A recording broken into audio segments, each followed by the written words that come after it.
Hi అండి, అందరికీ నమస్తే. ఈరోజు మనం ఉల్లగడ్డ పాలకూర ఫ్రై ఎలా తయారు చేసుకోవాలో చూద్దాం. ఒక నాన్ స్టిక్ ప్యాన్లో ఆయిల్ వేసుకొని తాలింపు గింజలు వేసుకోండి.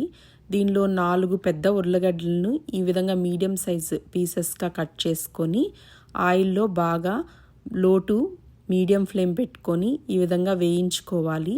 బాగా ఫ్రై అయిన తర్వాత బాగా మనకి బ్రౌనిష్ షేడ్లో వచ్చేస్తాయి. ఈ విధంగా ఫ్రై అయిన తర్వాత కొంచెం పాలకూరని కట్ చేసుకొని ఈ విధంగా యాడ్ చేసుకోండి. ఈ పాలకూరని పొటాటోని బాగా మిక్స్ చేసుకొని కొంచెం మీడియం ఫ్లేమ్లోనే వేగనివ్వండి. హై ఫ్లేమ్ పెట్టుకుంటే మీకు మాడిపోతుంది. మీడియం ఫ్లేమ్లో ఇలాగ పాలకూర మొత్తం వేగిన తర్వాత మీ రుచికి తగినంత సాల్ట్, కొంచెం చిటికెడు ధనియాల పౌడరు వేసుకొని ఒకసారి బాగా మిక్స్ చేసుకోండి. సాల్ట్ ముందే వేసుకోకండి. ముందే వేసుకుంటే పొటాటోస్ మెత్తబడిపోతాయి, క్రిస్పీగా ఉండవు. ఇది వేగిన తర్వాత కొంచెం మీ రుచికి తగ్గట్లు కారం యాడ్ చేసుకోండి.